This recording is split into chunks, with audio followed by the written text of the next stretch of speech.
Então nós temos duas gravações. A do BBB oficial, né, que vem 48 horas depois, que vocês já sabem, já passaram 2 anos aí nesse nível, nesse status. E eu também vou disponibilizar no YouTube. Até porque fica mais rápido para quem quiser.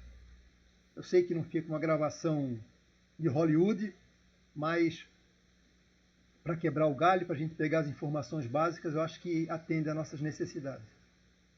Perfeito? Eu queria lembrar vocês também, desculpa, queria lembrar para vocês também que ao final do nosso encontro eu vou entrar aqui num item onde onde o próprio computador grava, o próprio software grava aqueles que estão logados. Pode até não estar frequentes, mas eles estão logados. É dessa maneira que eu vou fazer a chamada, tá bom?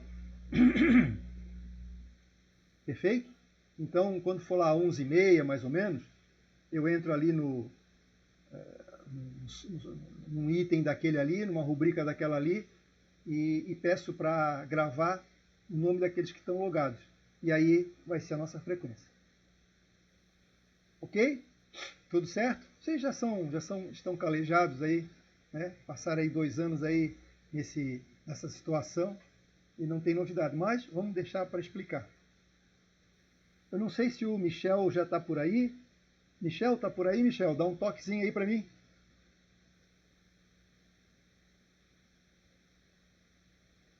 Eu acho que meu estagiário de docência não houve algum problema com ele. Pessoal, se vocês não estiverem escutando aí, me parece que está tudo bem, né? Dá mais um simzinho aí para mim. Quem é que pode me dar uma força? Estão escutando bem? Para eu não ficar aí falando sozinho, hein? Ok, tá certo, William. Valeu. Isabela, obrigado, tudo certo. Luiz Otávio, ok. Luiz Fernando, beleza. Bom, eu queria dar uma informação para vocês, que é informação da vida real. Todo mundo sabe o que é taxa Selic, né? O Banco Central tem uma política financeira, né? Uma política de finanças, e todo mundo já ouviu falar, a televisão divulga muito taxa Selic. É aquela taxa que baliza tanto os empréstimos, sobre as taxas dos empréstimos e sobre as taxas da aplicação. Então ela estava já bastante alta, estava 11,75. Hoje então ela está valendo 12,75, foi aumentado 1%. As taxas dos Estados Unidos também aumentaram. Quando a gente for estudar o custo total de capital, eu vou demonstrar para vocês as taxas vigentes no Brasil e as taxas vigentes nos Estados Unidos. Mas por enquanto só vou dar essa taxa aí para vocês terem uma noção. Só para mais adiante um pouquinho, só para vocês terem uma ideia, se a gente for hoje usar o nosso cartão de crédito ou cheque especial, como a gente fala, né? Hoje a taxa ao ano está 155%, ou melhor, 133% ao ano. Isso dá uma taxa equivalente a 7,5% ao mês. Então quem usa cheque especial, a gente tem que ter bastante cuidado porque é uma taxa bastante alta. E aqueles empresas que fazem, ou pessoa física mesmo, que fazem empréstimos, que a gente chama aí de crédito rotativo, a taxa está em 300%, equivale a uma taxa mensal de 13,5%. Vocês imaginam como vai ter uma restrição em termos de gasto aí da população, né? Que essa é a intenção mesmo, que eles querem que a gente gaste menos, para ver se essa inflação baixa, que está hoje em torno de 11%. Então, são só informações assim superficiais, vocês devem ter escutado aí na televisão, mas é só para lembrar para vocês. Mas é bom a gente gravar essa taxa Selic, que é a taxa que baliza a taxa inicial para nos fornecer informações de empréstimos e de aplicações financeiras, né?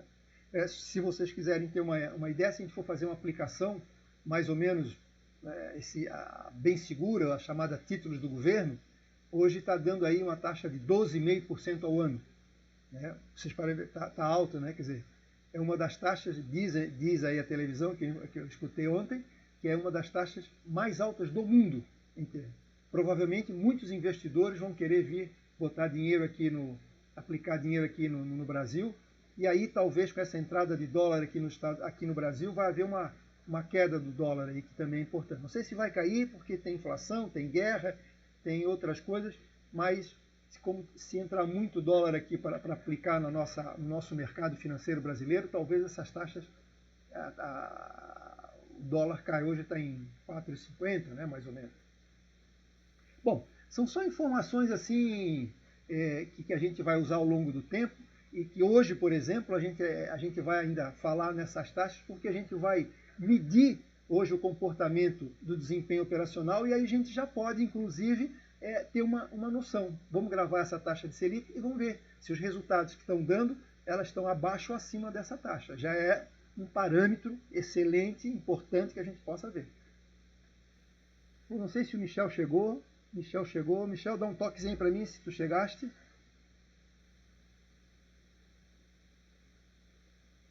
Michel, Michel, bom dia, professor.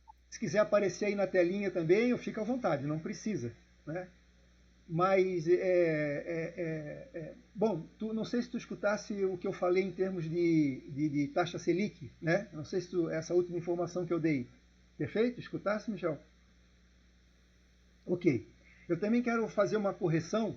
O Michel deu um exemplo muito interessante sobre a BR Food, que foi a fusão entre Sadia e Perdigão, muito importante, mostrando que, por ela ter feito aplicações no mercado financeiro, no mercado de capitais, ela trocou o pé, teve uma operação que a gente chama de operação desastrosa e acabou quebrando, né, perdendo. Quer dizer, em vez de ela aplicar o dinheiro na confecções de laticínios, frangos e etc., ela teve interesse de aplicar no mercado financeiro, fora da sua atividade operacional. Perfeito exemplo.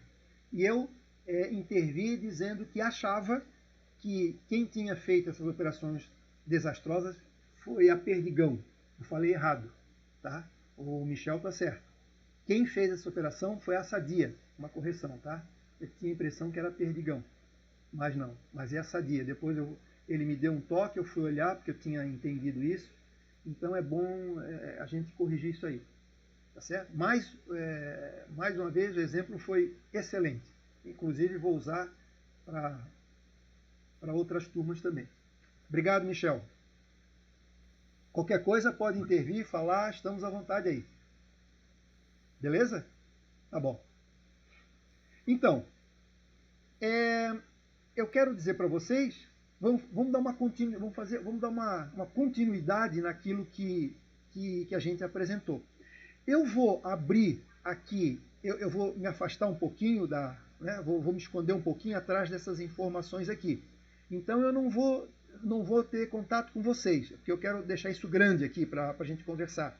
Mas, por favor, se o som não estiver bom, não entenderam, interfiram. Se possível, interferir de forma auditiva, de forma pelo fone aí, porque às vezes eu fico, como eu disse para vocês, eu me disperso com facilidade, eu não fico vendo ali o chat, né? O que vocês escrevem geralmente, né? Eu fico mais concentrado naquilo que eu vou falar. Mas, Michel, qualquer coisa aí que não tiver certo, entra aí no fone, tá, Michel? Pra gente, porque eu vou... tento acompanhar também, professor, a escrita aqui. Se por acaso alguém colocar, eu tento também intervir. E qualquer um de vocês aí, entrem, dão ideias que a gente vai falar. Então vamos aumentar aqui, eu vou aumentar isso aqui. Fazer aqui que a gente chama aí, que os técnicos chamam, quem faz artigo internacional. O Michel já está acostumado, fez um artigo aí muito bom, chamado Blind Review, que é vistas às cegas, né? Uma revisão do que a gente vai falar às cegas, assim. E eu estou mais ou menos agora assim nesse sentido. Bom, o que eu apresentei para vocês? Apresentei, são demonstrativos, né? DRE, 3 DREs, dos quais 2 a gente fez em sala de aula, e vamos fazer o terceiro. Acabando isso aqui, a gente vai dar uma continuidade, vai avançar um pouquinho nos indicadores econômicos. Bom, então vamos lá. Repassando aqui. Embora a escrita aqui esteja mequetrefe, mas foi aquilo que a gente escreveu no quadro. Vocês têm aí, vocês têm registrado, né? Então a gente fez o exercício 1, basicamente com as despesas financeiras e receitas financeiras, né? E a gente também mostrou que, embora tenha receitas e despesas financeiras, né, operacionais, tem a não operacionais que a gente tem que tirar e que a contabilidade já tirou e a gente já fica fácil para a gente. A gente só tem que incorporar, ou tem que incluir quando a gente for fechar o nosso DRE gerencial ajustado. A gente fez esse primeiro, acho que ficou entendido. Se alguém ainda tiver dúvida, pode se pronunciar aí. Fizemos o segundo exercício. Também, mequetrefe aí, mas está escrito, está registrado. A gente fez isso aqui. O que a gente criou nesse exercício aqui diferentemente? Foi o resultado de equivalência patrimonial, que neste caso a regra dele é que ele já vem para dentro do nosso balanço, da nossa demonstração de resultados, ele já vem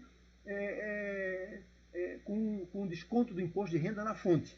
Então não há mais incidência de imposto de renda. Por isso que quando a gente devolve aqui, a gente não calcula o imposto de renda dele, ou nem também tem benefício fiscal. A gente também conversou sobre isso.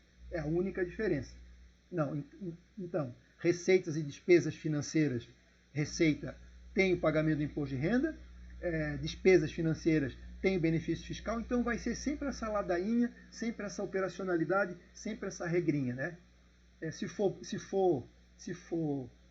uma despesa que é negativa, o benefício é positivo, e se for uma receita que é negativa, se for uma receita ela é positiva e tem o pagamento do imposto que é negativo. Então fica essa duplinha aí, né? Então vamos fazer uma revisão do terceiro e vamos encerrar esse exercício acadêmico. Lembrando que isso aqui a gente primeiro faz o acadêmico, depois a gente vai fazer o real, que é bastante interessante. Então vamos ver o que é que tem de novidade aqui. Né? A gente procurou fazer mais ou menos o que a gente fez dentro de sala de aula. Está aqui, ó. Então nós temos o demonstrativo do número 3, né? E o que a gente colocou? Custos, até o lucro bruto é igual. Pode ver, ó. Até o lucro bruto é igual, 9 mil. Tranquilo? 9 mil. Daqui para cá, nesse ambiente operacional, que pode ter receitas e despesas operacionais pela contabilidade, é que a gente vai observar. Vamos olhar um por um? Vendas, despesas administrativas, ó, negativa ali pessoal, resultado financeiro líquido. Aqui lembrando, que é um outro item importante, que é uma daquelas derivadas que a gente chama daqueles 4 pilares, ou uma variante daquelas 4 pilares. O que é o resultado financeiro líquido? Nada mais é do que a diminuição de receitas e despesas. Aquela que for maior, ela é lançada. Observem, aqui também eu fiz proposital, neste caso aqui as receitas foram maiores do que as despesas. Então ela está agindo como uma receita positiva, tá certo? Então isso aqui poderia ser substituído por uma receita financeira. Isso é feito pela contabilidade e é legalmente aceito. Depois, um outro aqui abaixo é resultado de equivalência patrimonial. Para nós, a princípio, não é novidade nenhuma. Neste caso aqui, ela ganhou dinheiro e é positivo. O que eu quero mostrar para vocês aqui é o juros sobre capital próprio. É um dos pilares daqueles 4, extremamente importante, né? E que lembrando o que é juros sobre o capital próprio, lembrando, nada mais é do que uma forma de remunerar os seus acionistas. Só que não tem o nome de dividendos, tem o nome de juros sobre capital próprio. Por quê? Só relembrando, dividendos a gente busca em função do lucro líquido da empresa, né? A gente pega uma parte do lucro líquido e disponibiliza para os seus acionistas, ou para os seus cotistas, ou para os seus proprietários, como queiram. E se por acaso a gente quer manter essa política de distribuição de dividendos não acontecer, o que a gente faz? A contabilidade ou a legislação nos permite a gente pegar um pouco do seu lucro, o lucro da empresa, né, e pagar os seus acionistas para manter essa política. E essa operação é chamada juros sobre capital próprio. Por quê? É que tem um determinado limite. Através de uma determinada taxa, que é taxa de juros de longo prazo, a TLJP, que a gente chama, ela já é prevista legalmente, para saber quantos por cento eu posso calcular em cima do meu patrimônio líquido e ver qual é a quantidade que eu posso distribuir para os seus acionistas. Eu vou lá no meu caixa, né? Se for, por exemplo, lá, 1.000, Se fosse 1.000, o meu patrimônio líquido, se fosse 10%, teria 100, e desses 100 eu vou lá no meu caixa e distribuo para os meus acionistas. Bom, aí lembram que a gente botou lá dividendos e juros sobre capital próprio, a gente mostrou cada um tem as suas características. Só que assim, quando a empresa se arvora ou assume a postura de pagar, entre aspas, seus dividendos, com base no juros sobre capital próprio, a legislação permite também que eu abata do meu lucro operacional, eu diminuo o meu lucro operacional. É quase que fosse uma despesas financeiras. Então, bem simples, quando eu pago dividendos, vamos chamar assim, entre aspas, com base no juros sobre capital próprio,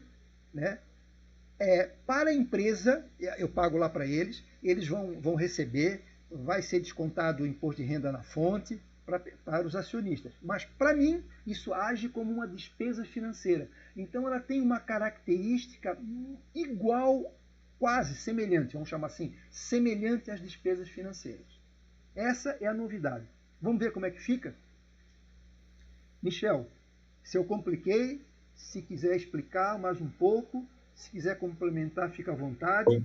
Professor, só tem uma pergunta aqui, o Sim, Luiz Otávio, perfeito. Perguntando se os benefícios fiscais só surgem quando a rubrica for negativa. Sim. Por que é o benefício fiscal? Porque é aquela ideia, né? Toda vez que eu tenho alguma coisa que está diminuindo meu lucro operacional, e vai ter uma incidência de imposto de renda, eu deixo de pagar imposto de renda.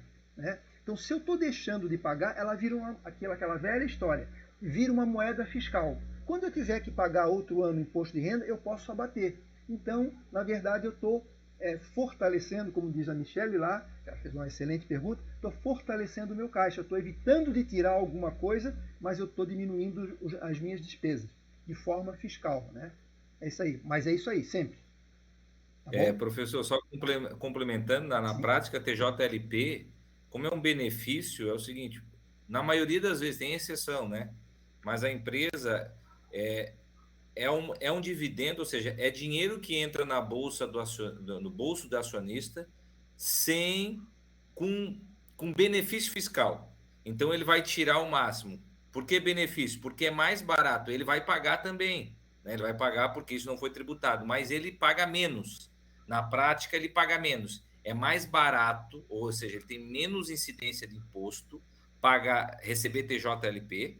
Isso dá para fazer um exercício depois, simular, colocando com TJLP e sem TJLP, né? O quanto que líquido chega no bolso do acionista. Então, ele recebe mais ganhando TJLP, no máximo, né? Porque ele não vai ser tributado IR. Por outro lado, não é 100%, né? Não é o 100% CSL e IR, né? Ele também tem uma tributação lá, direta na fonte, quando ele recebe, mas ele é menor, ou seja, tem um benefício fiscal aí, chega normalmente, depende de cada caso, mas pode chegar uns 10% aí, isso tudo é dinheiro.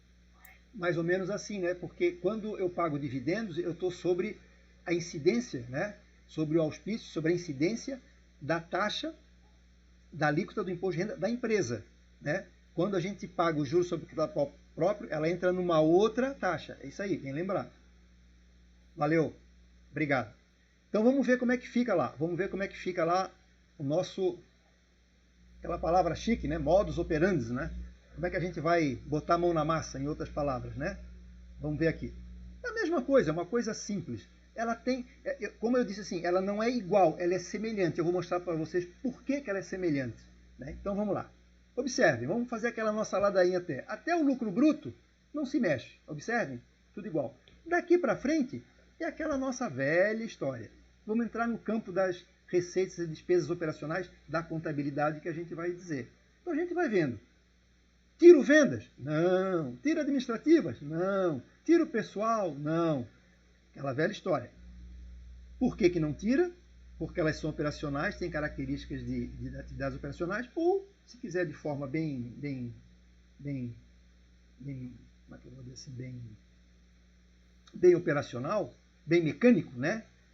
Não são aquelas 4 rubricas importantes que a contabilidade, que a contabilidade nos mostrou, quando for calcular o DRE gerencial, que elas não são consideradas operacionais. Perfeito. Resultado líquido financeiro. Opa! Então, essa vai sair. Essa é uma contração de receitas menos despesas, né? Que pode aparecer ela de forma sintética, como está aqui, como a gente diz, né? Comprimida aí, ou uma por uma, pode ser. Resultado sobre equivalência patrimonial, retiramos também, a mesma coisa. E os juros sobre capital próprio, retiramos também. Vamos descendo. Aqui é uma conta de resultado, isso aqui é uma rubrica. Resultado financeiro líquido não operacional. Ok, é a mesma coisa. É uma contração, é uma entre receitas e despesas. Nesse caso aqui, ela é uma despesa. Observe, mais uma vez, houve no primeiro exercício uma coincidência, aqui é diferente. Olha, o resultado financeiro líquido aqui é positivo e o resultado financeiro líquido não operacional é negativo. Então são coisas diferentes. Então eu vou ver se é igual. Não, um é 800 e outro é 400. Perfeito? Vamos tirar. E o resto? Aqui contas de resultado, imposto não entra, reversão sobre isso aqui também, nada disso aqui entra. Moral da história, eu tenho, depois do lucro bruto, eu só boto as despesas ou receitas financeiras e apuro o quê? Aquilo que a gente fez, o meu log, né? Lucro operacional genuíno, ou seja, um lucro proveniente unicamente das atividades produtivas, né? Ou da atividade fim da empresa. E também a gente não deixa que entre a influência dos empréstimos, dos financiamentos, que é o próprio conceito de desempenho operacional. E como é que eu não deixo? É tirando essas despesas financeiras, que é uma consequência do empréstimo que eu fiz. Os juros é uma consequência do empréstimo que eu fiz. Está sinalizado dessa forma. Bom, aí, aquela mesma história. Vou primeiro calcular o imposto de renda. Como é que eu calculo o imposto de renda? Aí eu botei aquela fórmula lá no quadro, tem a fórmula aqui, né? Mesmo processo, que é igual como a gente fez em sala de aula, e aí a gente chegou numa alíquota de 38,97. Vamos trabalhar só com duas casas, ou 37, 97, até 98, 38,98. Mas eu acabei botando aqui todas as quatro casas. Bom, aí calculo o imposto de renda, também não é novidade para vocês, e chegamos aqui na que a gente chama de Porto Seguro, no nosso objetivo final. É isso que nos interessa, 2.990. Depois nós vamos trabalhar com isso para ver o que isso aí está significando. Mas isso aí, para nós, é o que a gente precisa, né? O que a princípio a gente diz é que a empresa gerou um lucro em função da sua atividade fim, a sua atividade operacional, independentemente se ela pegou ou não financiamento, ela gerou esse resultado. Aí vem de encontro aquele exemplo que o Michel falou. Ok, feito isso, eu disse, nós não vamos pegar, a contabilidade se esforçou tanto em fazer um DRE decente aqui, nós não vamos entregar ele pela metade, embora para nós já estejamos satisfeitos com essa informação. Mas vamos completar. Eu tirei lá receita líquidas financeiras, ou resultado líquido financeiro, ou resultado financeiro líquido. Eu retirei. Observem aqui nesse caso ele virou uma receita, que é um resultado líquido financeiro, 800.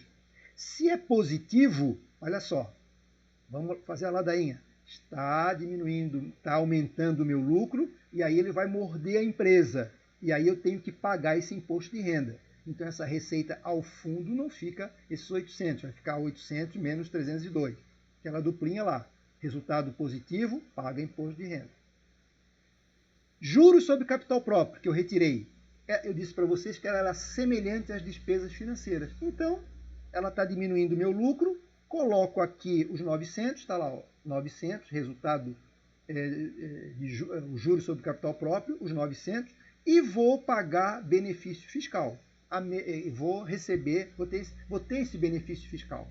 Então, observem, ela é semelhante às despesas financeiras. Usa da mesma forma. Por quê?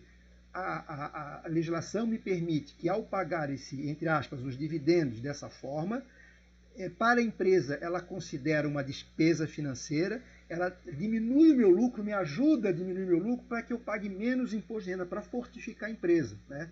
Se como eu estou tendo uma intenção de atender os meus acionistas, o governo também permite que eu também jogue isso como fosse uma despesas financeiras, para que eu tenha um benefício fiscal, né? Para que diminua o meu lucro, para que eu pague o imposto de renda. É uma contribuição do governo. Ok, sem nenhum problema. Tá? Então ficou igual a despesas financeiras, a mesma coisa. Resultado de equivalência patrimonial, os mesmos 500 lá. Lá é positivo, 500 aqui. Neste caso não tem imposto de renda. Lembra que esse aí é viúvo, é solteiro. Resultado, esse aí não tem participação nenhuma, porque já foi descontado lá na fonte quando a empresa recebeu. Depois, resultado financeiro líquido não operacional. Também a gente já tinha conversado. É a mesma coisa, estou colocando, ele age aqui como um resultado, como uma despesa, e se é despesa, explicando lá para aquele nosso colega lá, que perguntou se todo negativo paga o benefício fiscal. Sim, está aqui, ó, mais uma despesa, e aí eu vou ter um benefício fiscal. Perfeito? É bem operacional, bem mecânico. O que esse exercício tem novidade? Tem uma informação aqui, ó. Antes de eu apurar meu lucro líquido, que aí eu já não tenho mais nenhuma rubrica que eu tirei, já coloquei todas, tem uma característica, por isso que eu digo que o juros sobre capital próprio, ele não é igual, ele é semelhante às despesas financeiras.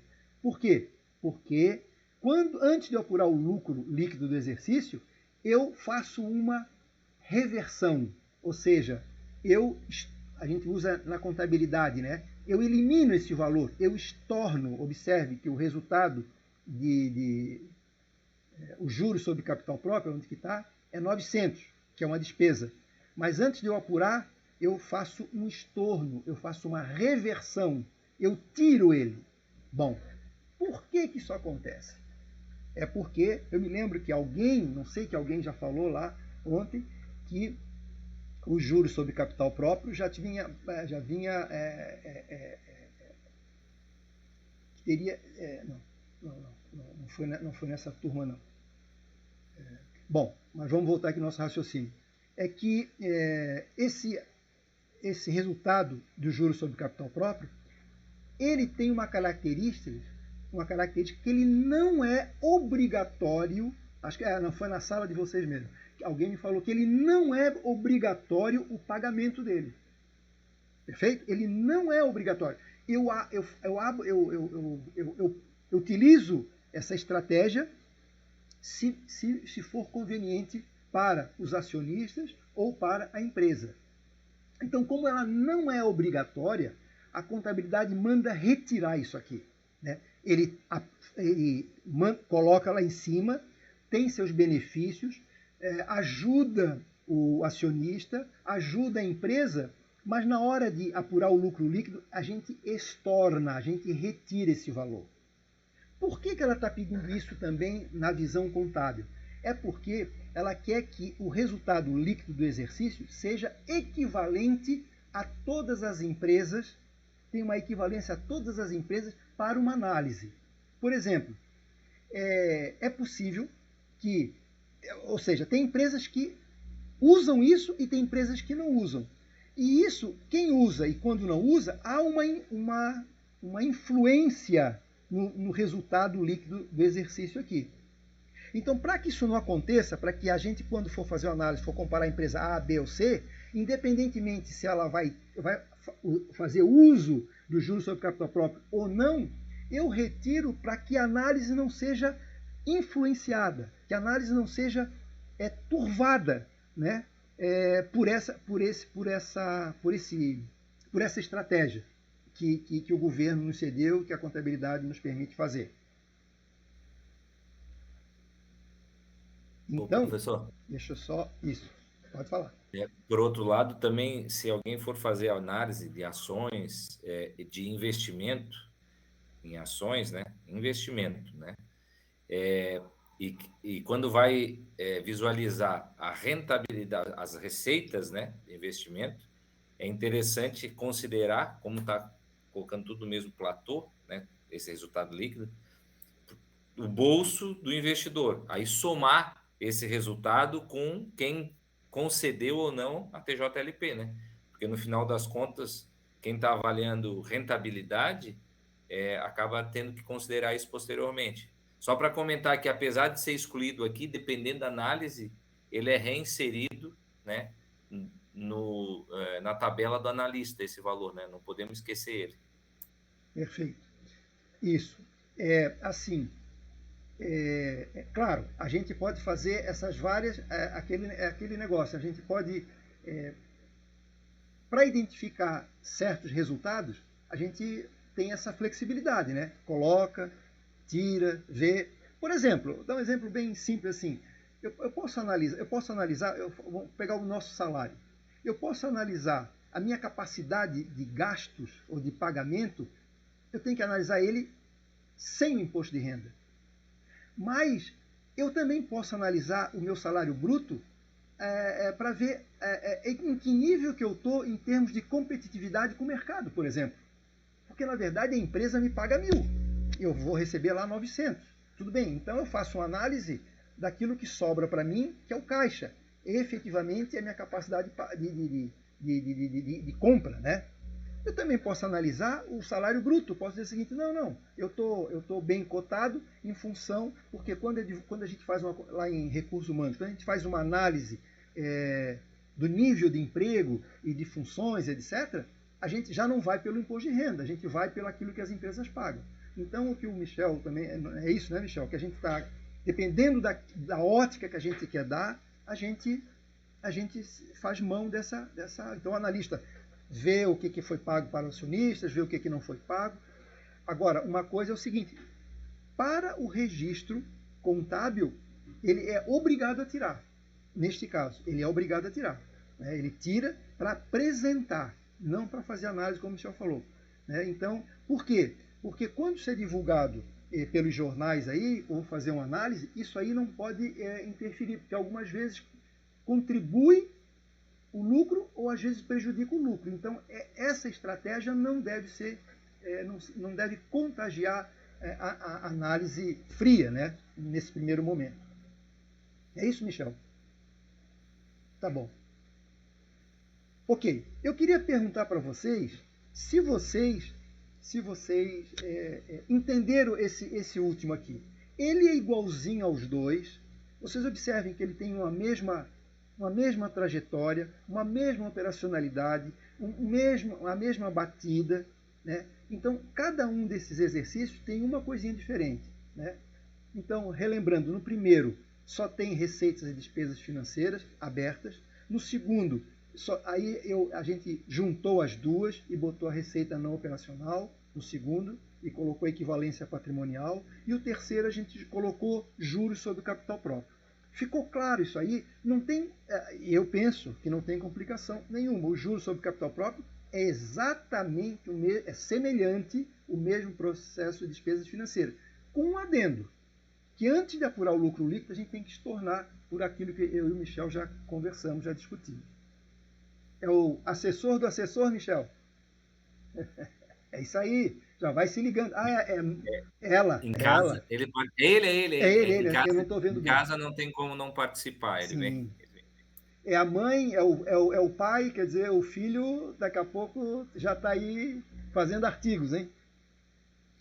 Pessoal, eu queria saber de vocês. Marcele, tudo bem? Tudo bem? É isso aí. Tudo bem, pessoal? Deu para entender essa última característica do juros sobre capital próprio? Tudo bem, pessoal? Não tenha dúvida, não tem dúvidas? Então, assim, eu gostaria que vocês utilizassem, né, embora já esteja pronto, já esteja na mão de vocês, que vocês fizessem, tentassem fazer, porque a gente pensa que olhando é o suficiente, mas mesmo estando pronto, a gente fazendo, a gente se engana. Tá? Deixa eu ver uma coisa aqui.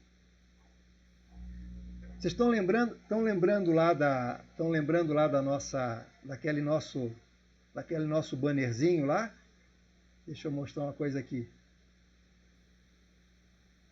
Só um instantinho.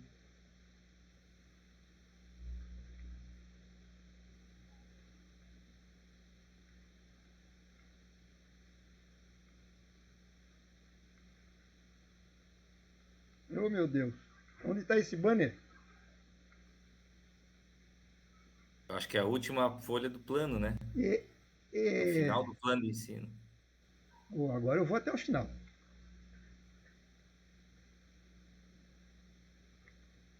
Acho que é aqui.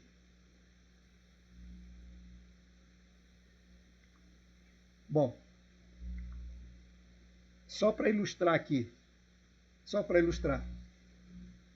mesmo que esteja tudo pronto, observem, aquilo que eu falo para vocês é uma coisa simples, mas é uma coisa assim que a gente vai ver, a gente vai poder ter um indicador, que é a nossa avaliação, e que isso vai ser materializado numa informação quantitativa. No momento em que eu só explico, vamos supor esse terceiro aí, eu explico, a outra vez a gente fez em conjunto ali, né? Eu acho que pega mais. A gente, vamos chamar assim, quase como foi uma discussão em grupo. Eu acho que tem um aprendizado aí de, supostamente de 50%. Ó. Vamos supor que vamos considerar que aquilo que a gente fez em sala de aula foi uma discussão em grupo, né? A gente foi discutindo, aí eu errava no valor, no sinal. Não é isso aqui, professor. Aqui. Então isso ajuda, né? Agora, hoje esse terceiro que eu fiz, ele caiu nesse campo aqui, ó. É uma aula expositiva, é um audiovisual, eu apenas demonstrei. Então, olha só, ele é fraco em termos. Então, o que eu aconselho a vocês? Está tudo mastigado, não é difícil, praticamente até pelo menos o penúltimo capítulo, são operações aritméticas, somar, diminuir e multiplicar, não tem nenhuma complicação, todo mundo consegue chegar nesse nível, mas o que é mais importante, né, é a gente tentar usar aqui no mínimo isso aqui, ó, né, aprender fazendo, né, é botar a mão na massa. Isso já está gasto, já está falado, mas eu digo o seguinte, a gente não faz, a gente costuma fazer. Né? Bom, está aí a contribuição. Então, pessoal, o que eu digo para vocês, então vamos voltar lá na nossa vacas magras. Lá. Então a gente, em termos de exercício operacional, esse bem acadêmico, a gente acho que com esses três aqui, ele esgota o que eu queria passar para vocês. O que a gente vai concluir para vocês antes que a gente caia num exercício assim real, né? Eu quero dar uma continuidade para vocês, que é a aplicação de alguns indicadores, porque aí a gente vai conversar e vai ver qual é a importância do que a gente está fazendo. Porque até agora a gente mais ou menos a gente operacionalizou, a gente preparou a cama, vamos supor. Agora vamos ver se essa caminha aí está quente, está fria, se ela é boa, se ela é ruim, né? Vamos dar uma olhada. E aí a administração financeira nos ajuda, né? Nos propicia com a apresentação de alguns índices. Existe um conjunto, existe uma gama enorme de indicadores, mas a gente vai privilegiar aqueles mais básicos e importantes e o principal, aquilo que a gente mais utilizou na vida prática. Tanto é verdade que eu depois vou mostrar para vocês uma revista que ela tem um conjunto de indicadores, mas na verdade ela procura privilegiar uma meia dúzia de índices, que é o mais importante. E é um negócio não só para acadêmico, ela é uma informação para empresários, que é a revista Exame, que a gente vai ver mais para frente. Que é para mostrar para vocês que o que a gente está colocando é o que está se usando na vida prática. Né? Então a gente vai fazer, que a gente vai chamar, vamos chamar de medidas de desempenho. Vamos ver como é que está o desempenho desse lucro operacional. Né? Então vamos ver o que a gente vai fazer. Alguns deles você já tem bastante conhecimento, né? Já talvez em outros. Então, a gente vai ter, lembrando aqui, ó, eu corrigi aqui, ó, eu passei para vocês, né? Ficou mais fácil agora, para vocês, quando quiserem estudar, lembrar como é que é calculado o imposto de renda. E aqui os outros eu já tinha. Então, acho que ficou melhor assim. Tá? Então, você já tem isso aqui também. Então, a gente tem uma demonstração de resultados que a gente vai usar. Então, para calcular esse desempenho, essas medidas de desempenho, a gente vai precisar não só do DRE gerencial, como também do balanço patrimonial, porque existem algumas informações que uma hora pega-se no balanço e hora pega-se na demonstração de resultados. Então, eu vou usar a demonstração de resultados, porque é o que a gente apurou aqui, né, o gerencial, e mais um balanço, que é um balanço patrimonial, que faz parte da mesma empresa. Então, vocês sabem, né, que a empresa tem um conjunto de balanços, um conjunto de peças contábeis, como a gente chama, né? Tem um balanço patrimonial, tem um DRE, tem um fluxo de caixa, tem um valor adicionado, tem vários. Mas nós vamos usar basicamente esses três aqui, que são os mais utilizados. Então nós temos um balanço aqui. Então, para eu ter esses indicadores, eu vou precisar de um DRE e de um balanço patrimonial. Então vamos ver que indicadores são esses e qual é a minha vontade. Bom, aqui a gente colocou todos de uma vez só. Se a gente tivesse em sala de aula, a gente ia apresentar um por um. Mas vamos apresentar esse famoso ROA, ou ROA, né, que é retorno sobre o ativo. Né? Vamos ver o que quer dizer isso aqui. O ROA, ele nos dá uma informação, diz que é o lucro operacional líquido. Lembram aquilo que nós apuramos? Então, já começa a ser pago aquele nosso esforço. Né? Então, todo aquele nosso esforço operacional já está sendo compensado porque eu vou ter uma informação baseada naquilo que eu fiz. Então, eu estou o quê? Eu estou pegando o lucro operacional líquido, que eu calculei, dividido pelo ativo total. Né? Então, lembrando bem, vamos voltar aqui, o lucro operacional líquido, a gente já apurou lá na demonstração de resultados. Vou voltar aqui só para ver mais uma vez. Foi onde que a gente apurou aqui o lucro operacional líquido, que na verdade o que é isso aqui mesmo? Repetindo, sendo chato, mas é o lucro proveniente do seu negócio, única e exclusivamente da sua atividade fim. Né? Mas eu preciso pegar uma outra informação importante, que eu quero ver qual é o impacto desse lucro que traz na empresa, no patrimônio da empresa. Né? Então, lembrando aqui o balanço patrimonial, tem o ativo e o passivo. Eu vou dividir pelo ativo total. O que é esse ativo total? É o conjunto do ativo circulante, que vocês já discutiram. Tem o ativo de longo prazo, ou realizável a longo prazo. Tem o ativo permanente, ou seja, todo o dinheiro que foi aplicado na empresa e materializado em bens, né, a gente tem o que a gente vai chamar de ativo. Então é 16. O que eu fiz? Eu peguei lá o meu lucro operacional líquido e dividi por todo o ativo. Ou seja, o que eu estou dizendo com isso? Qual é o impacto que eu tive um ganho em função da minha atividade operacional em relação em tudo aquilo que a empresa tem, seja ativos de curto, médio ou longo prazo. E quando eu faço essa razão, essa divisão, eu obtenho um indicador, que é 10,40. O que é esses 10,40 que todo mundo já deve ter entendido?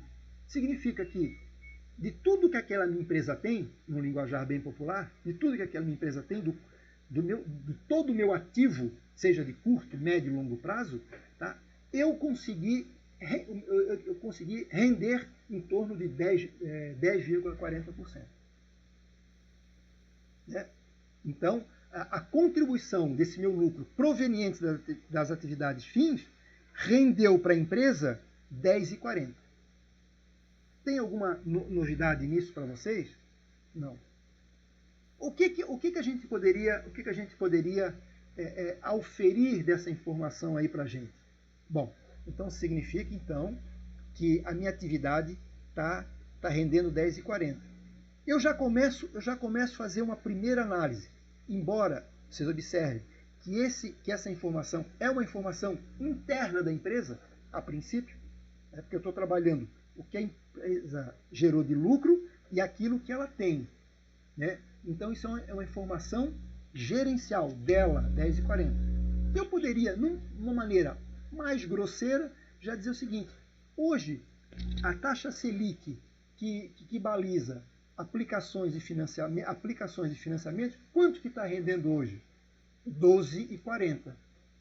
Então, significa que se essa empresa fosse verdadeira, eu diria que eu não estou bem na foto. Né? Que o meu esforço, que o lucro que eu ganhei durante o ano em função de tudo aquilo que eu apliquei, ele não está compatível com os retornos de mercado.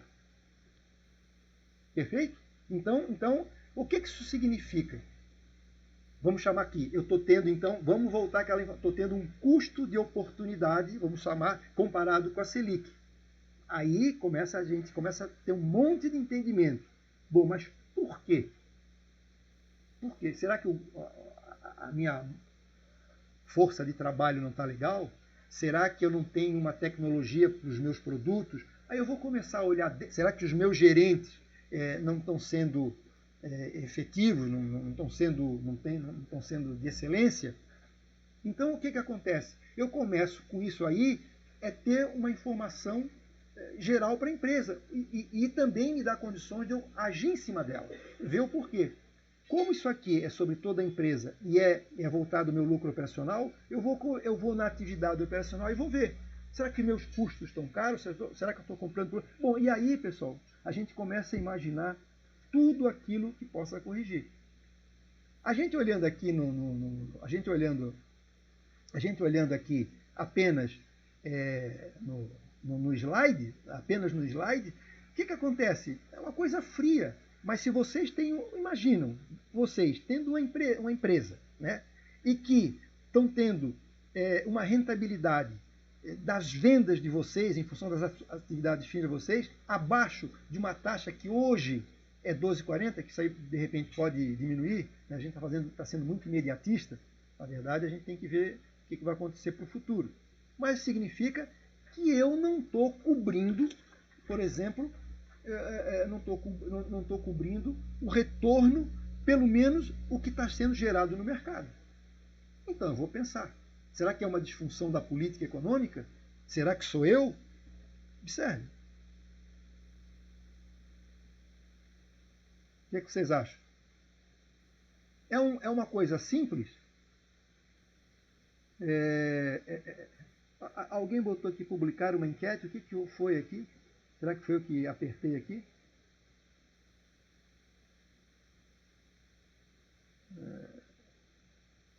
Acho que foi eu que apertei ali sem querer. Bom, então vocês observem que é uma fórmula muito simples, mas eu digo assim, extremamente importante para se tomar uma decisão. Isso aí é água com açúcar. Eu lembro que uma fórmula famosa do Einstein, né, que é E igual mc ao quadrado, é simples, né, mas que gerou uma teoria da relatividade enorme que é estudado há mais de 100 anos. Então, tamanho é documento, em função daquilo que a gente pode utilizar. Então, a gente tem primeiro, mas a gente não faz uma análise, apenas a gente tem que ter uma cesta de informações. A gente vai ter durante o semestre, a gente vai começar com uns 3 ou 4, mas vai ter aí pelo menos uns 10, 12 informações importantíssimas. E que não é muito grande em função da quantidade de indicadores que tem. Tem um outro, extremamente importante, mais importante do que esse ainda. Né? Mais utilizado do que esse aqui. Que é o que é? Que é o retorno sobre o investimento. E aí merece um pouco mais de explicação, por ele ser mais importante e ser mais utilizado também. Então, esse aqui, retorno sobre investimento. Bom, vamos ver o que significa isso aqui. É o ROI, é muito conhecido. A base, o numerador aqui é praticamente o mesmo. É mais uma informação gerencial. Eu vou pegar o lucro operacional líquido, aquilo que nós apuramos, e vamos ver esse impacto em função do investimento. Aí tem um asterisco aqui que eu queria conversar um pouquinho mais com vocês. O que significa esse investimento aqui. Então, deixa eu primeiro conversar para vocês. Eu vou voltar aqui e vou querer explicar para vocês o que é investimento. Porque o autor diz que investimento, né, essa informação aqui vai ser desdobrada da seguinte forma, que o investimento é o passivo oneroso mais o patrimônio líquido. Vamos explicar isso para vocês. Né? Quero contar uma historinha para vocês. Então, quando é apenas dividido pelo investimento, mas ele tem um desdobramento aqui, e que a gente precisa conhecer um pouquinho mais. Vamos conhecer. Ele fala sobre investimento. Bom, ele fala sobre investimento, mas fala sobre passivo oneroso e patrimônio líquido. A gente sabe que passivo está do lado direito do balanço e significam compromissos, dívidas. Né? E o que é o passivo oneroso? Então é um passivo perigoso, vamos chamar assim, oneroso, né? Que ele pode ser traduzido por empréstimos, financiamentos e debêntures, ou seja, o dinheiro que eu tomo no mercado de terceiros, em outras palavras. Ele pode estar jogado no curto prazo e pode estar jogado no longo prazo. Então a gente pode já caracterizar os financiamentos aqui, ó. Isso a gente caracteriza como um passivo oneroso. Mas espera aí. Mas por que ele só quer pegar o passivo oneroso, que é o patrimônio líquido, mais somente os financiamentos, seja ele de curto e longo prazo? E se no passivo aqui ele tem outras informações? É porque o passivo, né, ele é dividido em duas abas, que a gente chama de passivo de funcionamento ou passivo oneroso. Ou esse funcionamento pode se chamar também de passivo operacional. Né? O que é o passivo operacional? É um passivo bom, é uma dívida boa. E que é o quê? São os fornecedores, não são os financiamentos, que esse a gente caracterizou como passivo oneroso, são os impostos. Mas impostos é uma coisa boa? Claro, a gente só paga imposto se a gente teve vendas. A gente paga imposto em função do nosso salário porque nós recebemos alguma coisa. Né? Agora, financiamento está na mão do gerente. Eu busco ou não. Dividendos a pagar. Se a empresa está querendo pagar dividendos, é porque é bom para ela. Ela teve lucro e vai pagar. Imposto de renda é a mesma coisa. Então, a gente separa aqui o joio do trigo.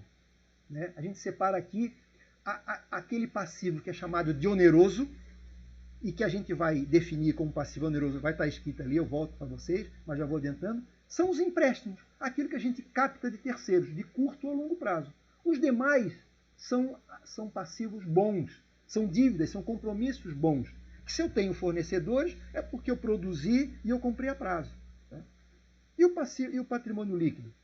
Por que a gente diz que é oneroso? Porque, na verdade, é uma captação de recurso de terceiros, também vamos supor, dos sócios da empresa, e que eu tenho que remunerá-los através de dividendos ou sobre juros sobre capital próprio. Perfeito? Só que ele fala, pois é, mas ele fala em investimentos. Investimentos não estaria do lado esquerdo do balanço? Sim, porque, na verdade, quando eu busco esse passivo oneroso, quando eu busco esse financiamento e o patrimônio líquido, que foram recursos de terceiros e próprios, quando eu busco esse dinheiro, o que eu faço com ele? Eu vou investir na empresa. Eu vou investir na empresa. Então, aonde que o ROI ele tem interesse? Ele está querendo saber o seguinte, olha a intenção dele. Olha a intenção dele. Ele está querendo saber qual é o impacto que o lucro dele tem no dinheiro que eu captei, próprios e de terceiros, e que eu vou investir dentro da empresa. Então, para dar um exemplo assim, eu me formei, vê se ajuda essa informação, eu me formei. Então, eu fiz um curso de especialização.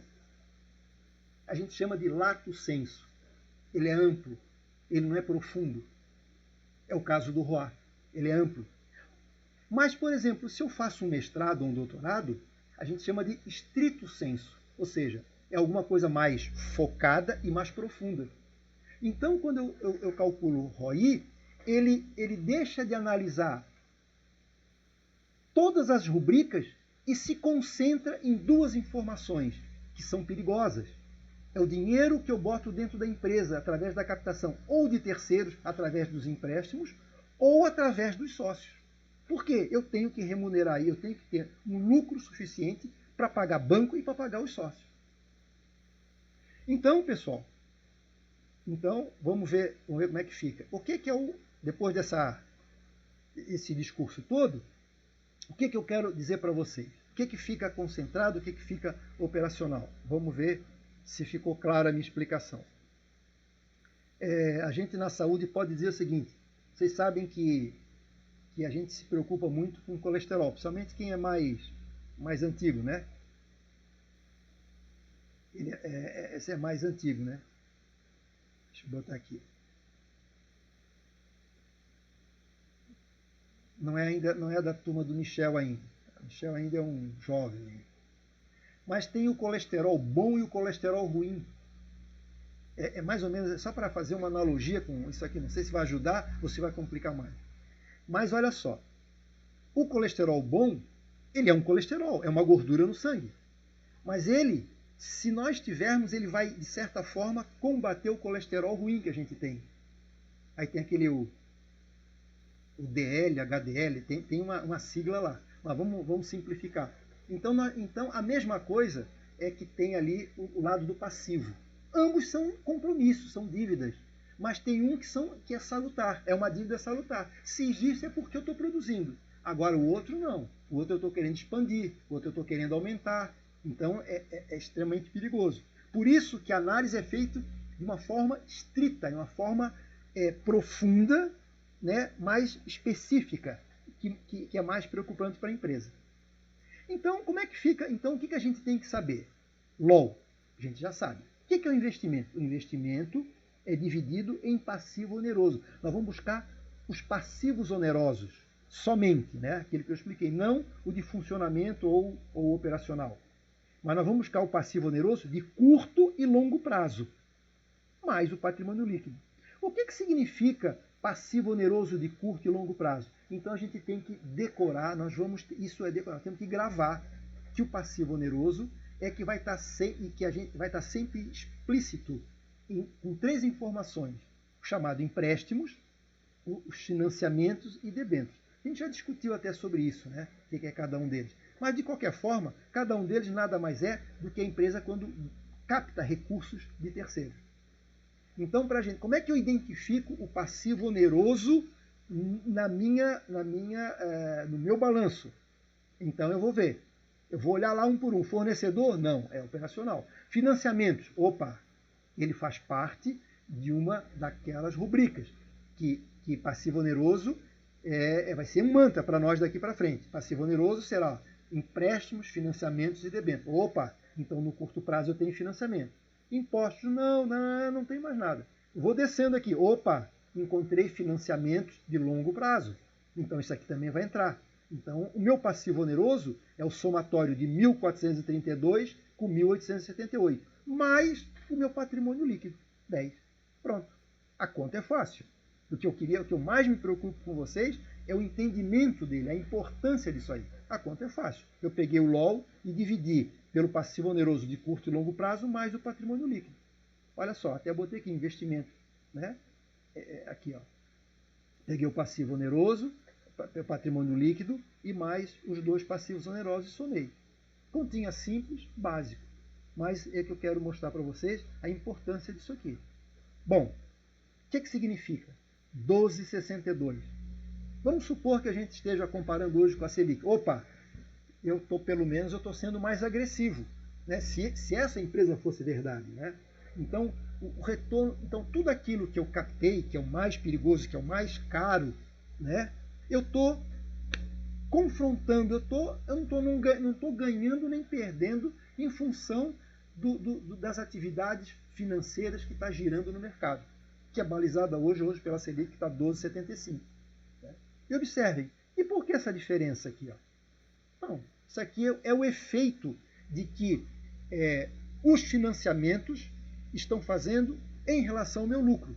E em função, se eu diluo ele em toda a empresa, eu tenho uma taxa mais cara. Se eu concentro as minhas informações, neste caso aqui, o impacto está sendo maior. Bom, podia ser ao contrário? Poderia.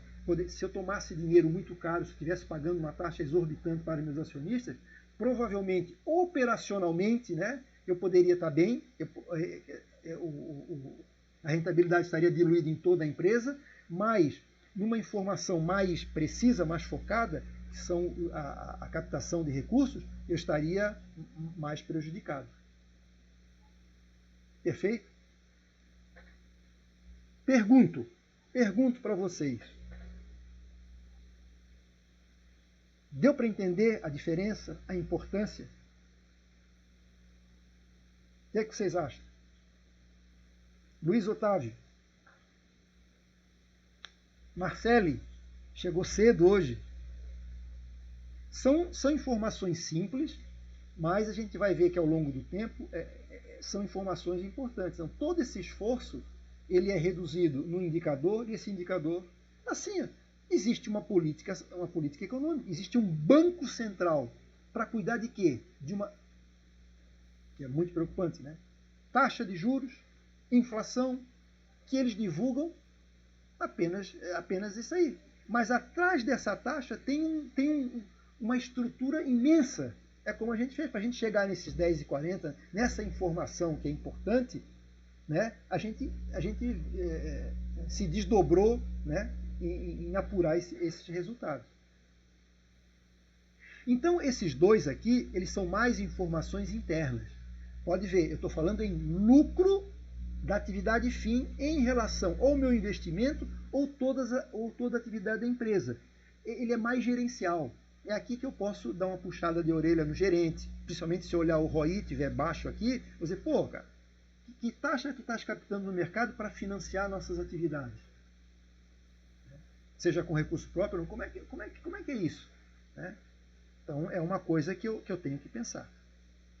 E tem um outro que eu digo para vocês, que é o mais importante ainda, o mais importante de todos, porque a gente diz o seguinte, o cliente é o rei. Rei é o rei, mas ele é um instrumento para eu atender os meus acionistas.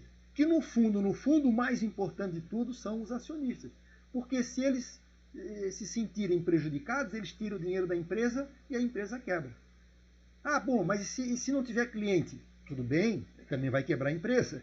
Eu sei, mas é um meio. O cliente, embora ele é importantíssimo, é o meio, vamos chamar assim, mais importante para eu atender aquele objetivo da administração financeira. Lembram que a gente falou? O que é o objetivo financeiro da empresa? Maximização da riqueza dos proprietários. É tentar dar o melhor para eles. Né? E qual é esse aí? Que é muito importante. É o chamado ROE, né? O ROI. Né? Que aí é o seguinte, é o dinheiro que fica disponível aos acionistas. Qual é o dinheiro que fica disponível aos acionistas? É o lucro líquido. Dividido pelo quê? Por quê? Pelo dinheiro que eles botaram na empresa. E onde está caracterizado isso aí? Pelo patrimônio líquido. Então nós temos uma informação extremamente importante, agora externa à empresa, né, que é para os acionistas, é o que realmente me interessa, é eu pegar o dinheiro que está disponível para os acionistas, que é o lucro líquido, eu produzo, pago todas as minhas dívidas e vejo o que sobrou. Esse dinheiro é o dinheiro dos donos da empresa. E aí eu vou ver se esse dinheiro que sobrou para mim e fazer uma comparação daquilo que eu investi para ver se é rentável para mim. Ou seja, o que a gente faz com a poupança? Eu vou lá, empresto dinheiro para o banco, para a Caixa Econômica Federal, e ela me paga. Aí eu vou pegar assim, aquilo que ela me pagou, eu vou dividir por aquilo que eu emprestei. Não foi? E aí eu tenho uma rentabilidade. E aí eu vou ver, isso me interessa ou não me interessa? Não sei. Então, a gente vai fazer um novo índice, também bastante simples, bastante tranquilo, que vai ser o que é? O ROE. O que é o ROE? Esse é mais direto, não tem problema nenhum. Olha só como é que fica. Aí é um pouquinho diferente. Aí a minha preocupação, que é com os acionistas, né, com os donos da empresa, com os proprietários. Eu vou pegar o lucro líquido. Onde a gente encontra o lucro líquido? Na demonstração de resultado do exercício, que está lá. Lembram que a gente tinha que fechar, seja o contábil ou seja o nosso gerencial? É o mesmo, é ali que eu pego. É o dinheiro que ficou disponível para os donos da empresa. É o lucro líquido. Dividido pelo dinheiro que foi investido na empresa. Já, se existe um patrimônio líquido, basicamente é composto de quê? De um capital social na abertura da empresa, que pode ser acrescido depois, mais, basicamente, das duas rubricas importantes, mais o lucro que vai gerando ao longo da vida da empresa que vai ganhando ou prejuízo que vai colocando. Então o patrimônio líquido é uma composição do capital social mais o lucro líquido, basicamente. É claro que depois tem outras exigências legais, que são as reservas de capital, reservas de isso, algumas reservas, né?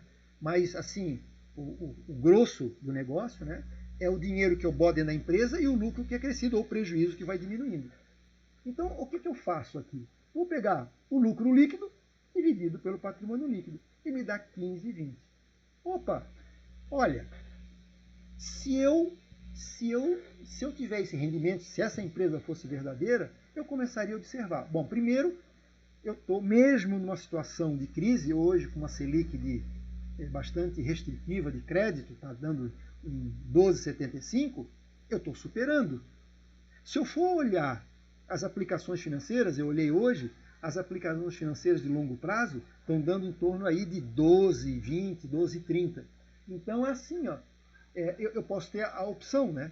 Será que eu continuo na empresa e se ela continua me pagando mais ou menos nesse nível, me pagou nesse nível, ou eu faço aplicações financeiras em tesouro direto, por exemplo? É uma opção. É possível que na situação atual elas estão um pouco próximas. De repente, se eu não quero me incomodar muito com a empresa, mais vale eu aplicar aí para a praia, pegar lá um bronzeado, do que estar me incomodando aí com governo, fornecedores, empregados, etc, etc. Mas tudo bem. Mas como a gente tem que fazer uma análise de longo prazo, uma hora que eu inicio a empresa, eu não posso, agora eu fecho, agora eu abro, não. Então eu observo que se isso fosse verdade, eu diria o seguinte, os acionistas estão tendo uma remuneração em função da crise, vamos olhar para o nosso contexto atual. Se fosse verdade, essas informações aí, que cada semestre isso aí varia, né? Eu poderia dizer que eu estaria bastante, vamos supor assim, ó, competitivo, vamos chamar assim, né? Estaria aí, mesmo nessa situação grave do país, eu estaria tendo uma remuneração interessante. Então, essas medidas de desempenho, são medidas que a gente considera, a gente só deu essas 3 por enquanto, a gente vai dar um pouquinho mais hoje, né? Mas são indicadores que a gente, com calma, a gente, se fosse real mesmo, ou eu ia repensar, ia discutir com outros empresários, tudo, eu ia ver, eu tinha condições de ver o que eu poderia fazer para melhorar a minha performance, o meu desempenho, né? Eu teria que tomar algumas atitudes, né? Ver o futuro, ver inovação, etc. Tal. Então, eu quero dizer que basicamente, em função do desempenho operacional, a gente tem esses 3 indicadores que nos forneceram informações pelo trabalho que a gente desenvolveu. Mas eu disse que esse nosso capítulo ele é constituído de desempenho operacional e alavancagem financeira. E a gente vai ver esse último indicador, o que significa alavancagem financeira. Bom, o que é alavancar? Imagina que alavancar, o que é alavancar? Alavancar é dar um impulso, né? No mercado a gente usa muito, né, Michel? Eu estou alavancado, a empresa está muito alavancada. Quer dizer, a empresa pegou muito empréstimo, mas isso não quer dizer nada. Eu posso... É um risco que eu corro. Quanto maior o endividamento, não significa que a minha empresa está ruim, não. Eu tenho novos projetos, posso ser agressivo, né? E esses meus projetos que eu acho que vai dar certo são capazes de cobrir o custo do financiamento. Né? Mas é uma coisa que tem que tomar cuidado. Então a gente também quer medir o seguinte: da mesma forma que eu calculei o ROI, que eu identifiquei o investimento, que são o que é? É o passivo oneroso dividido em empréstimos, financiamentos e debêntures, mais o patrimônio líquido, eu quero ver, no momento em que eu tomo esse dinheiro, qual é o impacto que isso acontece dentro da empresa. Ou seja, ao tomar aí é uma outra análise agora, ao tomar esses recursos financeiros, eu quero saber se isso aí vai ter uma alavancagem, é isso que eu estou dizendo, se vai ter um impulso no dinheiro dos acionistas. Então a alavancagem está muito ligado à busca de capital de terceiros. E eu vou fazer a análise, que quando eu tomo esse empréstimo, eu quero saber qual é a vantagem que me deu no resultado da empresa no resultado para os acionistas. E que a gente vai estudar o que a gente chama de grau de alavancagem financeira. Então a gente tendo esse grau, esse indicador, esse coeficiente, que não é um percentual, coeficiente é um número, que vai nos indicar se o dinheiro que eu tomei, estou bem ou mal na foto. Né? Se realmente eu fui efetivo ou não fui efetivo. Em outras palavras, se realmente valeu a pena eu tomar o dinheiro ou não tomar o dinheiro. Vamos ver o que é isso, então, alavancagem financeira? Mas como eu sou um chato, eu não quero simplesmente apresentar a fórmula para vocês. Eu quero filosofar um pouquinho com vocês. Né? E aí eu fui lá buscar o Arquimedes. Né? E que essa história aí, que a gente se apropriou dessa informação, não foi de graça. Né? Não foi de graça. Isso aí já tem mais de não sei quantos anos aí. Né? Antes de eu falar sobre Arquimedes, eu quis fazer uma analogia também, é que quando eu tomo dinheiro emprestado e em função da minha estrutura da empresa, ela tem um fenômeno, né? Um fenômeno físico. Né? É uma alavanca. Não quer dizer que se eu tomo 10% de empréstimo, eu vou ter uma lucratividade ou um rendimento de 10%, não. Em função da minha estrutura, eu posso ter maior ou menor. Isso que é interessante. Aí eu quis fazer uma analogia aqui, dizendo que é mais ou menos parecido, né? Ver se dá para entender, para dizer que 1 mais 1 não é igual a 2. O que é sinergia? 1 mais 1 pode ser igual a 3. Né? Então é a mesma coisa, não é porque eu tomo 10% do empréstimo, eu vou ter uma vantagem lá no final do processo de 10% também. É uma sinergia. Quando eu monto uma bicicleta, o que significa? Aquela velha história, né? Que o somatório, que o todo é maior do que o somatório das partes. Então quando eu tenho roda, cabo, aro e etc. Tal, eu tenho peças. Mas quando eu junto tudo, ele é maior do que apenas essa montagem, do que essa bicicleta. Porque essa bicicleta pode ser o meu ganha-pão. Olha o iFood aí, né? Olha né? Tem gente entregadores, né, de alimentação com a bicicleta. Então o que significa isso? Então ela é muito mais. A gente ganha dinheiro com isso, né? Ela me rende alguma coisa. Por exemplo, ela me dá lazer, que é um lado mais pessoal, mas lazer é importante. Eu preciso ter lazer. Depois,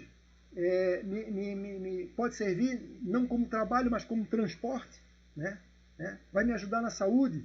Então, o resultado dessa união dessas peças que montou, que a gente chama de bicicleta, ela tem um efeito muito maior do que o somatório, que esse todo dela tem um efeito muito maior que apenas o somatório dessas peças. Sei também que isso é sabido de vocês. Só estou lembrando, só estou fazendo uma analogia. Agora, essa alavancagem financeira foi exatamente feito isso aqui, ó. Né? Já dizia Arquimedes lá, né?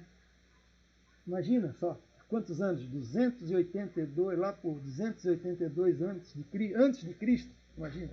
Ele disse assim, ó, me dê uma alavanca, me dê um ponto fixo que eu moverei o mundo. Se eu tiver que trazer para a nossa alavancagem financeira, esse ponto fixo a gente pode chamar de estrutura. Seria o financiamento da empresa, seria a estrutura de custo da empresa. Né? Então vamos chamar assim, seria a estrutura de custo. Alavanca, o que seguiria a alavanca? Alavanca é o efeito que vai acontecer quando eu peço empréstimos. Né? Eu pedi empréstimos, né? Em função da estrutura, eu vou ver o que acontece com o patrimônio da empresa. Né? E que assim, ó, ele com um pequeno esforço aqui, o que diz essa alavancagem? Qual é o efeito da alavancagem? Com um pequeno esforço aqui, ele, em função desse ponto fixo, dessa estrutura, ele consegue ter uma força muito maior lá no final do processo. Né? Também é conhecido, isso é mais para uma analogia. Né? É a mesma coisa o seguinte, pegar agora o filho do Michel e botar assim, pega lá, vai num parquezinho lá. O pai é elegante, deve pesar aqui uns 75 quilos. E o filho deve pesar o quê? Uns 30 quilos. Mas aí o pai brinca com o filho, ó, filho, como você é forte, aí ele senta no lado da gangorra, o filho, com certeza, com aquela pouca força que ele tem no momento, ele levanta o pai, que, embora o pai seja elegante, tudo, não está gordinho, mas ele consegue levantar. Né? Então é uma força, vamos supor, equivalente de uma pessoa que tem 30 quilos e consegue ter um efeito lá na ponta de 80. Então é esse mesmo raciocínio que a gente vai dizer. Eu tomo dinheiro emprestado, essa primeira força, com base na minha estrutura, porque isso varia de empresa para empresa, isso pode ter um efeito negativo ou positivo lá no final das contas, que é o resultado dos acionistas. E ainda para ilustrar mais um pouco, né, para ilustrar, aqui, ó, o efeito da gangorra, né? Deixa eu botar aqui, ó, que é a relação aqui, ó. Significa o seguinte, que a gente vai chamar de uma alavancagem financeira favorável, né? A gente vai ver depois que aqui tem um coeficiente, a gente vai ver isso depois. Significa o seguinte, que eu busco capital de terceiros, boto dentro da empresa e vejo qual é o efeito que vai dar lá no patrimônio líquido. Neste caso, foi positiva, não necessariamente. Olha o ponto fixo, olha a alavanca que vai dar o apoio para dar o efeito, olha o que a gente captou, é a força lá menor, e olha o resultado, a gente vai ver que resultado a gente vai ter em função dessa captação. Isso é para vocês verem a importância e a preocupação com o passivo oneroso. Mas às vezes vocês sabem, né, que eu posso tomar dinheiro emprestado e não acontecer nada no lucro líquido, um custo alto por algum motivo, e ainda que é muito comum, e é muito comum mesmo, né, eu tomar dinheiro emprestado e ainda ter um prejuízo na empresa, não tiver o resultado que eu tenho. Né? Então, a alavancagem financeira, isso é uma coisa que é extremamente importante e é um indicador, que me baliza se aquele passivo oneroso que eu estou trazendo para a empresa, ele está sendo benéfico ou não. Isso é uma baita de uma informação. Né? E como é que a gente mede de forma operacional? É simples também. Né? Olha só, grau de alavancagem financeira é um coeficiente, não é um percentual, que vai me fornecer. E ele diz o seguinte, se eu pegar o ROE, aquela fórmula como a gente já calculou, e o ROI, e fizer uma divisão, veja o seguinte, na verdade é o seguinte, o ROI é um investimento. O que é o ROE? É um patrimônio líquido, são resultados do patrimônio líquido. Então eu quero saber o seguinte, qual é o impacto que o ROI teve sobre o meu resultado do patrimônio líquido? Então eu divido o percentual. Se a gente voltar ali, vai ver que o ROI deu 15,20 e o ROI deu 12,40. 12,60. O que deu?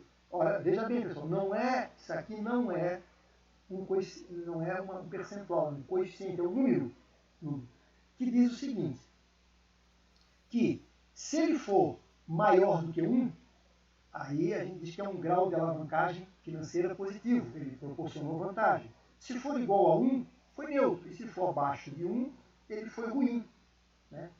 Então, o que é esse 1,20 aqui? Ó? Significa que o lucro que foi traduzido para os acionistas foi 1,2 maior do que o dinheiro que eu tomei na empresa, o dinheiro que investi na empresa em função de captação de recursos.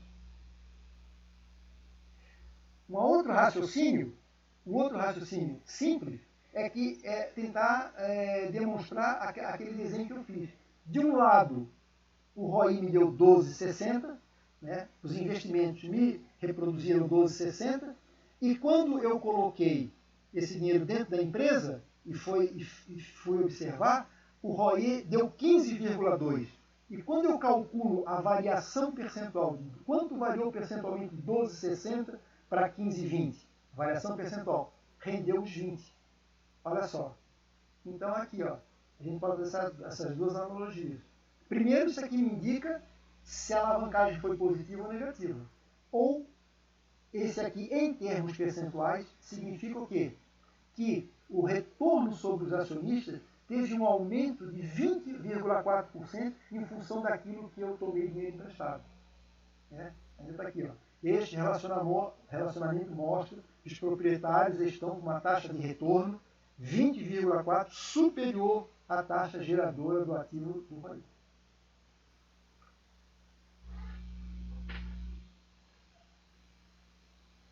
E aí vocês me dizem, simples, né? Assim, a fórmula, operacionalmente. Se eu quero saber o grau, assim, ó, sem essa ladainha toda, e direto ao assunto, direto ao ponto, eu tenho o grau de alavancagem financeira. Como é que eu quero me olhar para a empresa, pegar lá o balanço e ver o seguinte: os recursos que eu estou tomando estão sendo benéficos, principalmente de terceiros? Bom, vamos ver o grau de alavancagem financeira. Como eu já tenho calculado o ROI, né, que é um reflexo do patrimônio líquido, e o ROI, que é um reflexo do meu investimento, em função da captação de recursos de terceiros e próprios, eu fazendo essa divisão, ele me proporciona um coeficiente. Esse coeficiente a gente tem que anotar, está lá escrito, né, no exemplo anterior. Grau de alavancagem maior do que 1 é favorável, foi positivo. Quanto foi positivo? Podemos dizer, 1,2 maior do que os empréstimos que eu tomei. Ou em percentual, ou seja, 20% a mais do que eu tive medido pelo retorno sobre o investimento. As duas maneiras, né? Pode-se analisar as duas maneiras. Então, isso aí é o que a gente entende como grau de alavancagem financeira.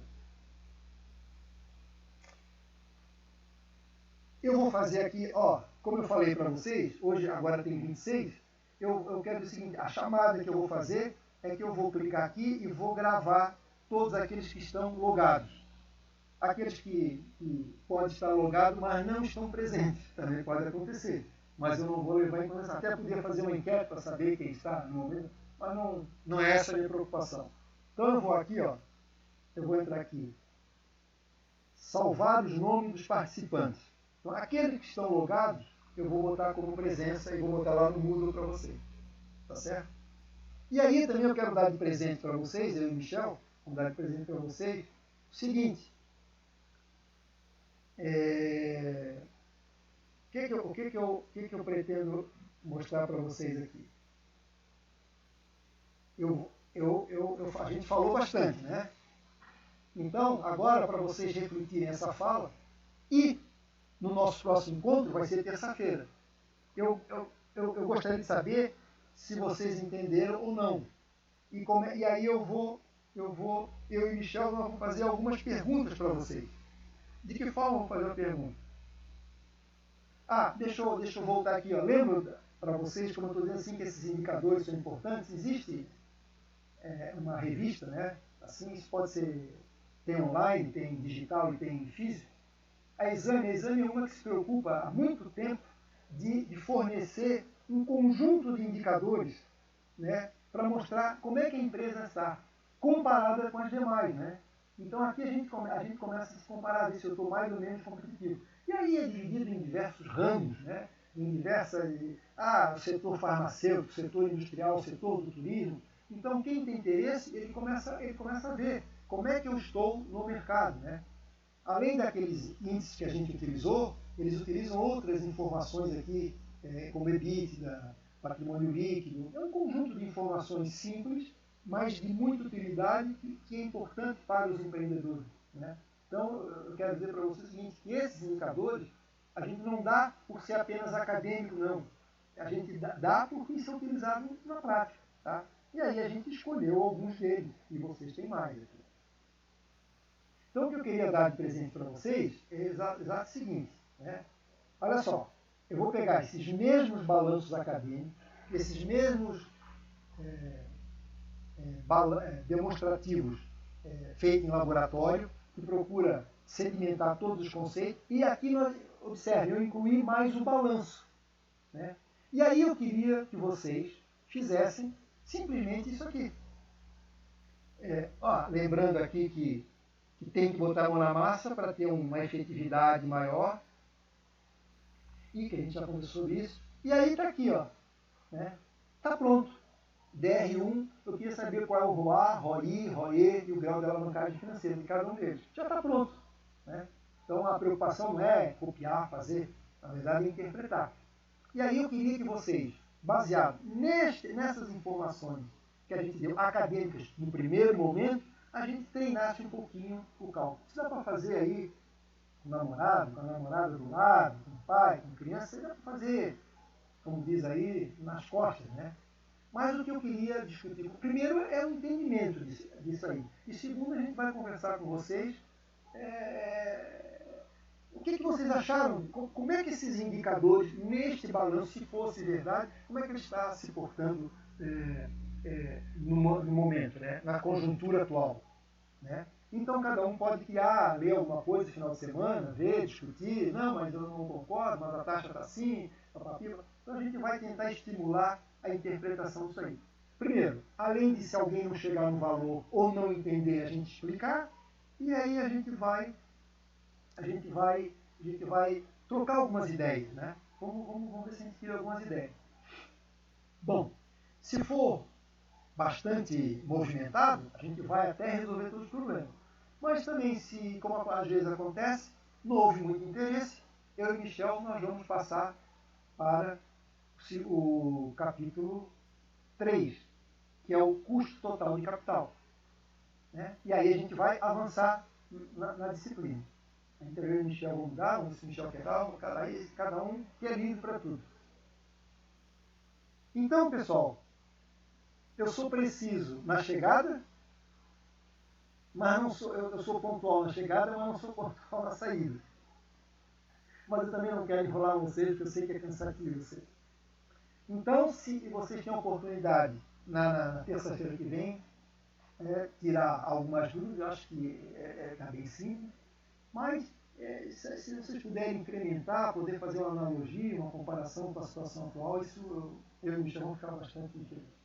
Michel, alguma consideração? É isso mesmo? Professor, eu vou dar um exemplo curto, assim no final. Uma pessoa uma vez queria entender essa alavancagem, aí eu simplifiquei, é bem simplificado, mas às vezes Funciona. eu sei que aqui o pessoal da administração deve saber isso, mas é sempre interessante trazer à tona isso para saber o valor, a importância disso nos negócios. E aí eu falei para ele, inclusive era estudante aqui da UFSC.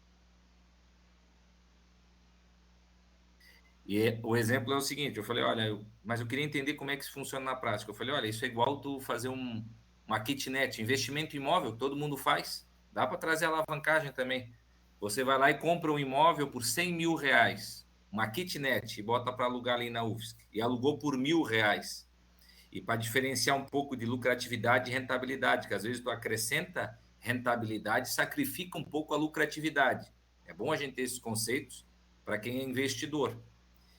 E na prática, se ele tirou R$ 1.000 por mês, ele estava lá tirando 1%, né, daquele investimento que ele fez. Agora vamos alavancar ele para ver se é bom ou ruim. Então ele alavancou e comprou por R$ 50 mil o imóvel e financiou 50 mil. Só que ele tem que pagar o financiamento, ele paga R$ 400 de financiamento lá dessa prestação que ele fez. Então lá por mês, ao invés de estar tirando R$ 1.000, agora ele está tirando só 600. Veja, ele diminuiu a lucratividade dele, ele só está tirando 600 ao invés de R$ 1.000.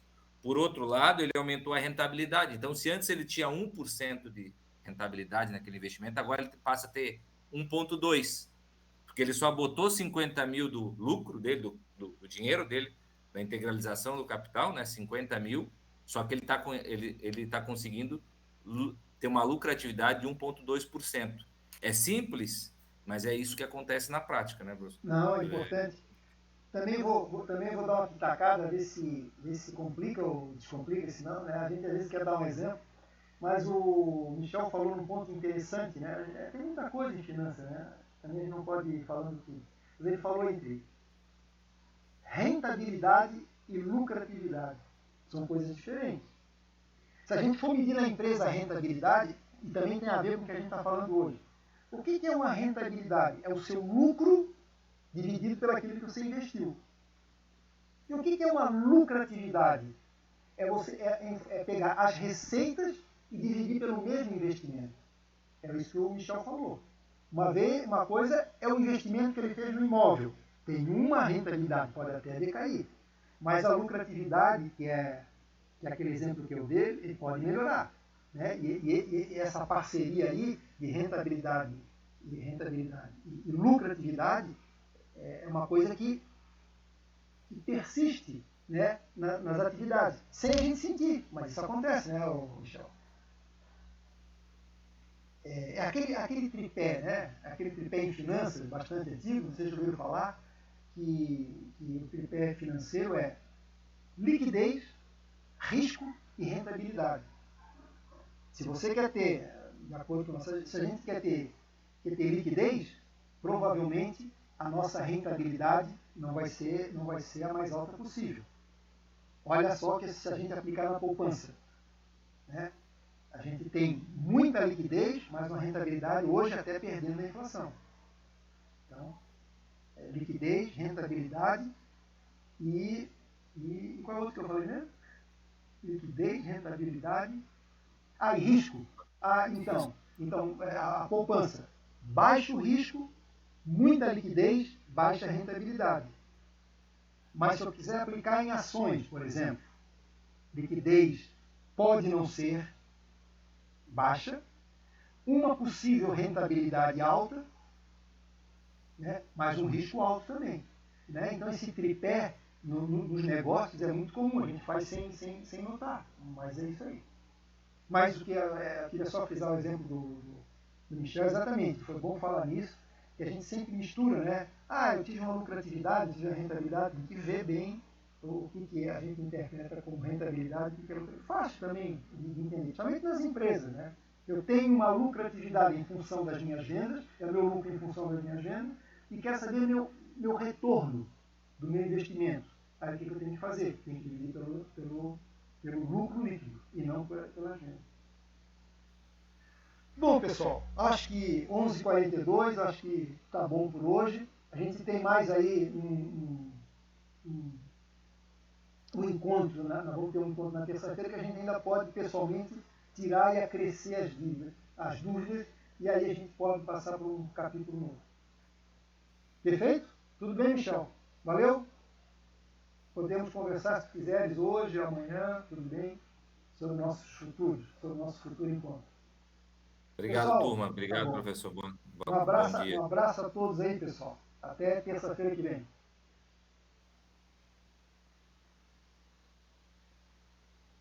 Não vou mais gravar. Como é que eu tiro a gravação aqui? Assim.